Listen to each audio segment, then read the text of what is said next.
Caille Jacmel, Haïti, en pleine frénésie du marché local.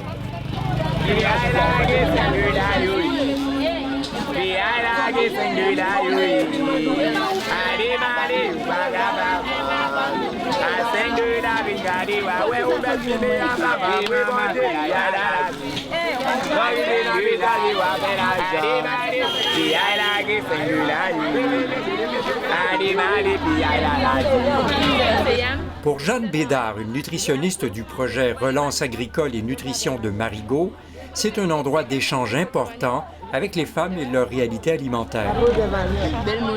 Elle parle aux femmes, s'informe et partage des connaissances sur le vif, ce qui l'aide à mieux comprendre les pistes et les défis pour combattre la malnutrition. Parce que moi, mes créations un peu loué. Merci, Marie. Mais de manière générale, je pense qu'il n'y a pas un être humain qui aime beaucoup se faire dire quoi faire. Donc, on essaie d'avoir une approche plus collaborative. Le prémisse de base avec lequel on travaille puis qui ressort avec les vulgarisatrices, c'est qu'en consommant plus de produits locaux, on a une opportunité de diminuer la malnutrition parce que c'est des produits frais, plus nutritifs, puis on peut avoir plus de diversité aussi. Dans ce combat, Jeanne n'est pas seule.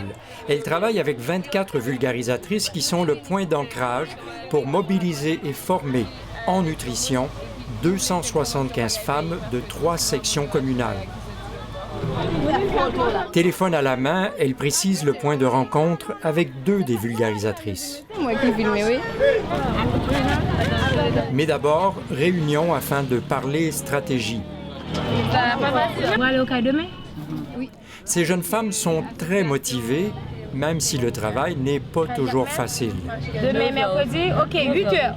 8 heures, 8 heures pour bonheur. Il y a de la désinformation, puis c'est ça qu'on corrige en choisissant les messages clés qu'on veut véhiculer, puis en les pratiquant dans les marchés, en les pratiquant avec la communauté en général, en partageant ce message-là.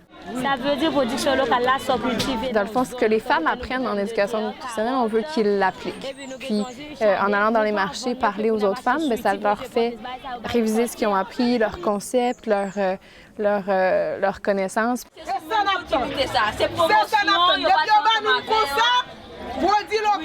Cette femme fait toute une scène parce qu'on lui suggère de favoriser la vente des produits locaux, alors que le riz américain ou les pâtes alimentaires importées sont moins chères. Un dilemme de taille pour Haïti. Approche collaborative, Jeanne et Pétuel rassurent la dame et lui proposent un compromis, sachant très bien ce que leur conseil implique. Non, ce n'est pas difficile pour nous passer, non? Parce que il n'y a pas de vraiment, mais il y a des gens qui comprennent nous parce que nous avons pendant que nous avons période, nous avons rencontré avec femmes levées, plus mesdames ça te reconnaître nous. Nous avons dit que c'est une organisation Souko qui travaille avec mesdames sur production, sur nutrition. Sur nutrition.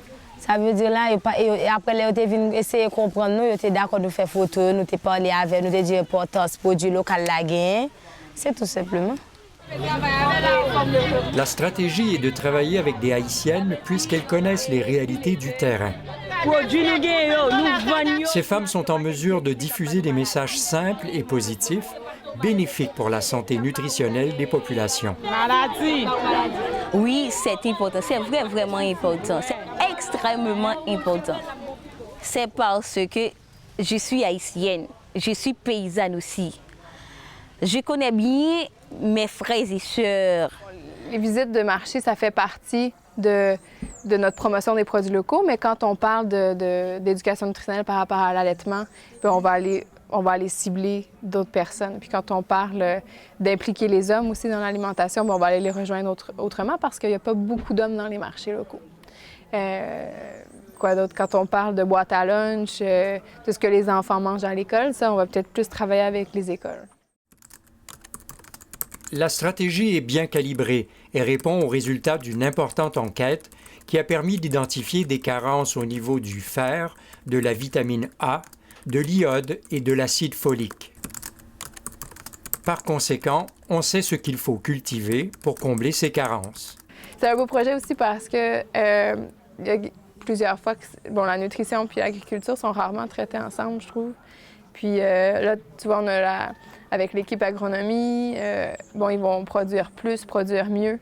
Puis après ça, c'est plus facile pour nous de faire de l'éducation parce que c'est dur de dire à quelqu'un de manger plus de légumes quand il n'y en a pas. OK. Prochain défi, développer la fierté des produits locaux. Wow!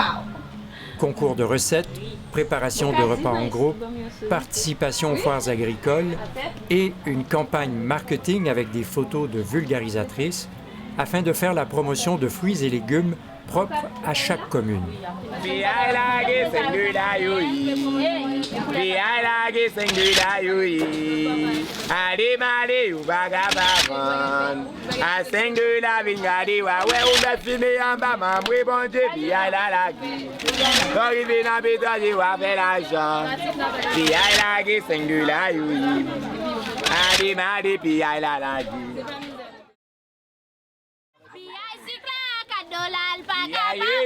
Cadola,